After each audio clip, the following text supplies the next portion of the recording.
Senhor Presidente da República, Senhor Presidente da Assembleia da República, Senhores Ministros, Senhora Reitora do ISCTE, Senhores Reitores, aos meus co-doutores Nuno Portas, aqui representado pelo seu filho Paulo Portas e Correia de Campos, cuja companhia nesta cerimónia muito me honra, caros colegas, amigos e companheiros. Começaria por agradecer à Senhora Reitora Maria de Lourdes Rodrigues, mais uma manifestação de uma amizade com muitas provas, mesmo em momentos difíceis para ela própria, onde mostrou uma qualidade muito mais rara do que se pensa, a coragem. Aos meus colegas e amigos que me propuseram esta honra, talvez em sentido estritamente académico pouco merecida, e talvez merecida noutros sentidos, mas sobre esses méritos não me pronuncio. À professora Miriam Alperne Pereira, pelas palavras que me dirigiu, lembrando que o seu livre câmbio e desenvolvimento económico, Portugal na segunda metade do século XIX, ainda na velha edição da editorial Cosmos, foi um dos primeiros estudos que li sobre Portugal contemporâneo, estando eu numa universidade onde a história parava antes da Revolução Francesa e a filosofia antes de Hegel. O tempo obriga-me a palavras escassas e por isso queria acrescentar mais dois nomes que não perdoaria não referir, um revolucionário e um reacionário, um vivo e bem vivo e outro que já cá não está, metáforas, como é óbvio.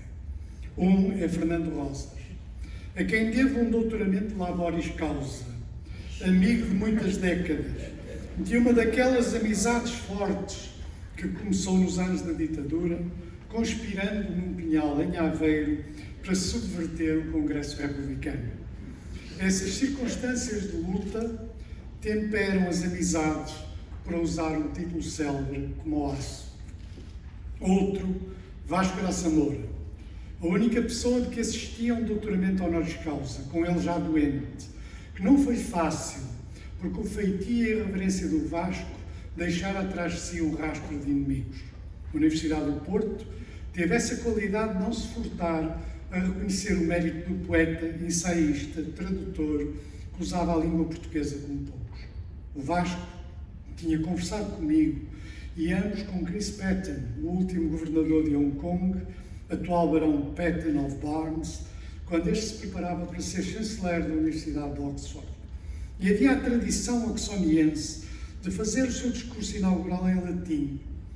E Vasco queria fazer o mesmo no seu doutoramento. Mas o seu latim não chegava. Tinha, aliás, desistido de traduzir o vídeo e também deixou isso por completar. Nesse ato nobremente falhado de provocação a Vasco, havia uma intenção exemplar, mostrar que o solo que pisamos é antigo e, se não o nomearmos, ficamos mais pobres. Mas não se assustem, porque o meu latim é muito pior do que o do Vasco. Por último, queria falar dos efêmeros, com F, e dos efêmeros com PH, a letra grega Φ. Dos com F, nada direi, a não ser que eles sabem do que falo e de quem falo, mas da esfera do privado não falo em público.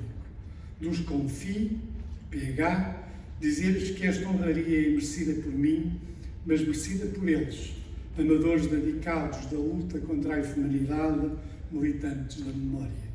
E chegamos à memória. A memória não é fácil. A memória lida com a história, a mais tumultuosa criação humana, que aliás só existe pela memória e que, como toda a obra humana, tende a ser cruel, cheia de ruído, som e fúria. Apaga-te, chama breve, a vida não passa de uma sombra que caminha, um pobre ator que se pavoneia e se dirige em palco durante uma hora, durante a hora que lhe pertence, e depois ninguém mais o ouve. É uma história contada por um idiota, cheio de som e fúria e nada significante. Shakespeare, pondo um homem, Macbeth, a falar sozinho, diz-lhe tudo sobre a história. E é por isso que a grande história tende a ser trágica e a pequena história tende a ser triste. Grande e pequena história são, de novo, metáforas. A grande história é a história da guerra, dos conflitos justos e injustos, da miséria, da pobreza, da fome, da violência institucionalizada, da desigualdade, da prepotência, da discriminação, discriminação, do racismo, do poder que abusa sem limites.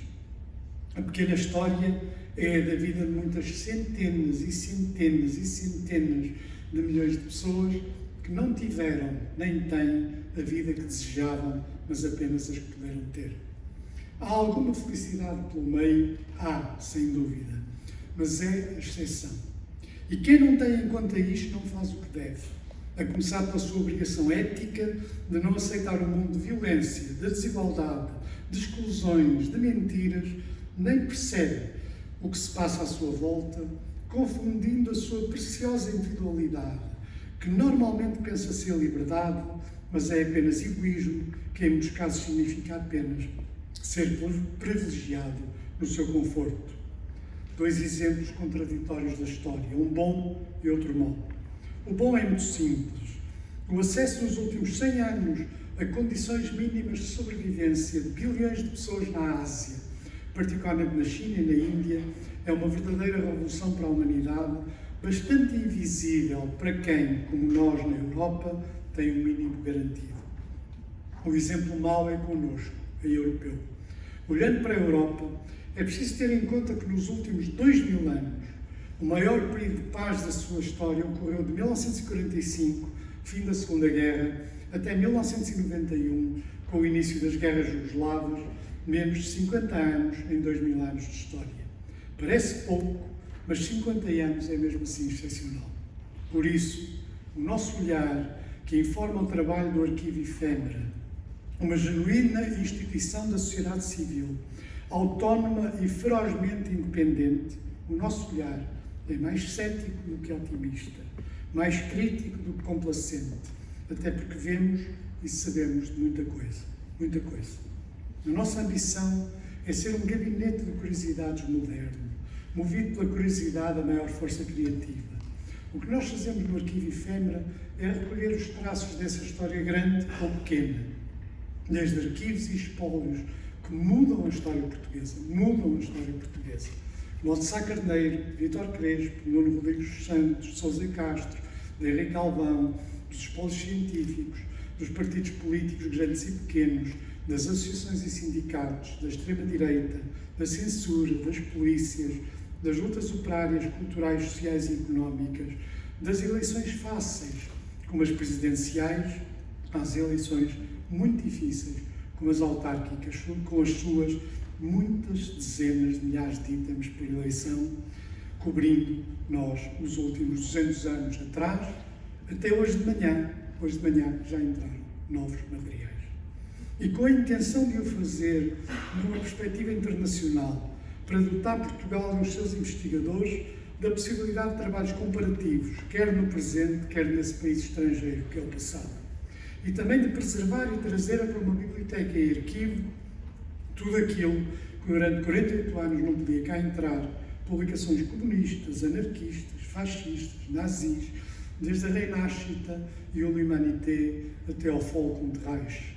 E fazê-lo numa tentativa de criar um contínuo entre os manuscritos, os panfletos, as cartas, os livros, as publicações, os fanzines, os cartazes, a iconografia diversa, os objetos, o analógico e o digital. O arquivo é patrimonial, mantém a ideia que as coisas físicas têm um valor de per si, porque remetem para os sentidos e a sua dimensão humana de proximidade. Quanto àquilo a que por facilidade chamei de pequena história, os objetos humildes, as histórias comuns, o mundo dos que não ficam na grande história, mas que a fizeram com dor, sangue e sacrifício, muitas vezes vãos, como aqueles que lembra Brecht num seu famoso poema. César venceu os gauleses. Nem sequer tinha um cozinheiro ao seu serviço. Nós tratamos de César e do cozinheiro. O que aprendemos é imenso, sem lugar para qualquer aborrecimento, porque é tudo aquilo que a grande história não fala e situa-se então no lugar onde estão os detalhes, como se sabe, segundo uns reside Deus, segundo outros reside o diabo. Eu sou mais pela última hipótese. Por exemplo, o que era um rapaz solteiro, pobre, viver numa pensão, a sua vida nos anos 30 e 40. Nem imaginam. Garanto-vos que olharão os filmes portugueses dos anos 30 e 40, cheios de rapazes solteiros, marçanos, escriturários, empregados de armazém, que viviam em pensões com outro olhar. Ou saber como se passava mal, fome, mesmo fome, nos quartéis, nos anos 10, 20, 30 do século passado, traduzidos em cartas a namoradas, pedindo que lhes trouxessem um cestinho de comida para levar quando passassem em formatura pela Praça do Comércio. Não sei muito bem como é que eles mantinham a formatura, mas esse é outro problema. Ou a permanente presença das cunhas e do patrocinato, um fenómeno social que traduz a inexistência de uma administração burocrática capaz, em que o único poder era o do empenho. Por aí adiante. Voltemos à memória. Sabemos que em grande parte ela é construída e seletiva e sujeita a grandes pressões do presente para controlar, lembrar ou apagar o passado. Sabemos também que nunca se escapa ao olhar do tempo, que muda com o tempo, e o que vemos hoje ignoramos amanhã. Por isso, nos dias de hoje, sabemos até que ponto a defesa da memória é um elemento crucial na defesa da democracia, numa altura em que ela está sitiada por forças muito poderosas, vindo quer do poder político, quer de mutações de mentalidade, que favorecem o crescimento de uma forma de ignorância agressiva contra as mediações da democracia, a começar as do saber e do conhecimento. As teorias conspirativas que hoje conhecem na Idade de Ouro, porque servem de poder político e ignorância, pululam nas chamadas redes sociais, que são muito menos redes e muito menos sociais do que se pensa. São menos redes porque, parecendo igualitárias e democráticas, têm um sentido e uma direção e têm quem as controle para servir os seus objetivos. E são, na sua força, antes de serem sociais, espelhos narcisistas, com origem na ignorância igualitária e na solidão das sociedades modernas, que geram mais tribos do que sociedades, incorporando na vida dos mais excluídos a ilusão de que são ouvidos ou de que têm qualquer poder. Dito tudo isto, aqui está o vosso novo doutorado, com o mesmo pacote de defeitos e qualidades emanados uns com os outros, como aliás penso que acontece com toda a gente, com a pretensão de nunca ter mudado no essencial, fiel a si mesmo, por si e pelos outros, mas não desistindo de travar o combate cultural e político pela democracia e pela liberdade, coisas que só existem se lutarmos por elas. Sem isso, caem como um muro sem suporte, porque o mal tem um sólido alicerce e tem sempre vantagem. Sem ilusões, como Macbeth, mas incapaz de fazer de outra maneira, disse.